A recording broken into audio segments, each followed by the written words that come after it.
খুলে গেল মন্দির, মন্দির খুলে গেল। আসানসোলের বস্তিন বাজারে মন্দির খুলে গেল। দীর্ঘদিন ধরে বন্ধ থাকা মন্দির খুলে গেল। আর সেখানে পৌঁছলেন আসানসোল উত্তরের বিধায়ক কৃষ্ণেন্দু মুখার্জি। দেখুন মানুষের ঢল।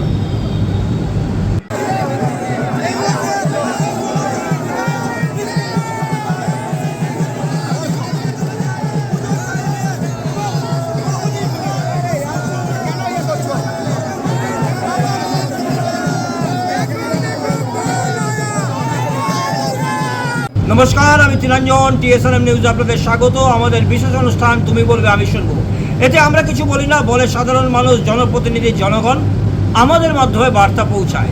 আসানসোল উত্তরের বিধায়ক কৃষ্ণেন্দু মুখার্জি কথা দিয়েছিলেন, কথা রাখলেন। 13 বছর পর আসানসোলের বস্তিম বাজারের মন্দির খুলে গেল, পুজো শুরু হলো, মানুষ খুশি হলো। 13 বছর কেন বন্ধ ছিল এই মন্দির?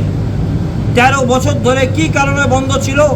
এবং নির্বাচনে দাঁড়িয়ে আসানসোল উত্তরের বর্তমান বিধায়ক বিজেপির কৃষ্ণেন্দু মুখার্জি বলেছিলেন, সরকার যদি আসে অবশ্যই মন্দির খুলবে, মানুষ পুজো দিতে পারবে।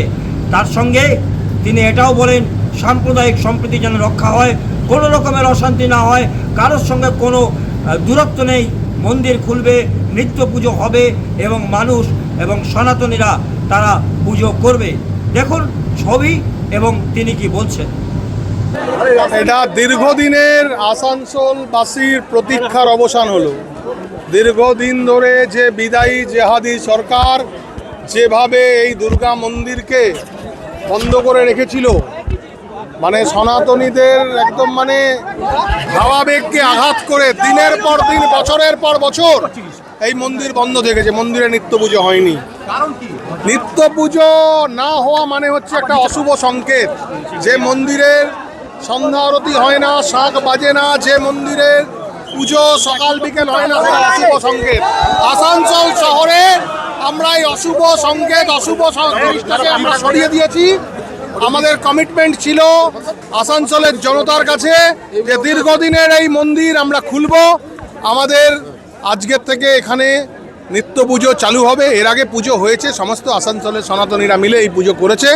আজকে থেকে কালকে শপথ গ্রহণ হয়েছে, সরকার তৈরি হয়েছে, মুখ্যমন্ত্রী শপথ নিয়েছেন।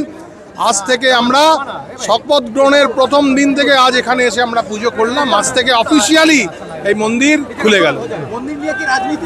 অবশ্যই মন্দির নিয়ে রাজনীতি হয়েছিল। ভোট ব্যাংকের রাজনীতি করতে গিয়ে কিছু সম্প্রদায়ের মানুষকে তুষ্ট করতে গিয়ে এই মন্দিরকে বন্ধ করে রাখা হয়েছিল। আমি এই মন্দিরে বলেছি, এই মন্দির খোলা যেমন একটা সনাতনীদের দায়িত্বর মধ্যে পড়ে, সেই রকম এই মন্দিরের চতুর্দিকে যে অন্যান্য ধর্মের মানুষজন বাস করে, যারা ব্যবসা করে, তাদেরও যেন ক্ষতি না হয়, সেই বিষয়টাও কিন্তু খুব কেয়ারফুলি দেখতে হবে। কোনো রকম সাম্প্রদায়িক সম্প্রীতি নষ্ট হতে দেওয়া যাবে না। কমিউনাল হারমোনিকে ঠিকঠাক রাখার দায়িত্ব আমাদের। যেভাবে দায়িত্ব নিয়ে আমরা মন্দির খুলেছি, সেইভাবে কমিউনাল হারমোনিও যাতে ঠিকঠাক থাকে তার দায়িত্বও আমাদের নিতে হবে, এবং সেই কথা আমরা বলেছি। এবং আমি দৃঢ় বিশ্বাস আমার যে সনাতনীরা যারা আছেন তারা নিজেদের ধর্ম পালন যেভাবে করেন, অন্য ধর্মকে সেমনি সম্মান করেন। এই জায়গা থেকে আমি খুব খুশি। আজকে সমস্ত আসানসোলের সনাতনীরা এখানে উপস্থিত হয়েছেন এবং এই পুজো হলো। আজকের পর থেকে খুব সুন্দরভাবে চলবে। আপনারা দেখবেন। কত বছর বন্ধ ছিল? দীর্ঘ প্রায় 13 বছরের উপর এই মন্দির বন্ধ ছিল। ছবি দেখলেন, বক্তব্য শুনলেন বিধায়ক কৃষ্ণেন্দু মুখার্জির।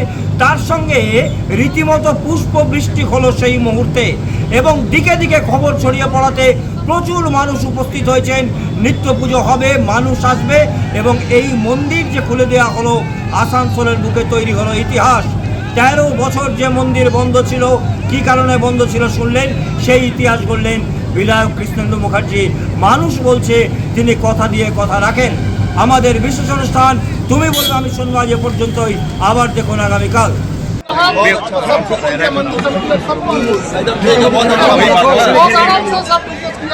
निकलने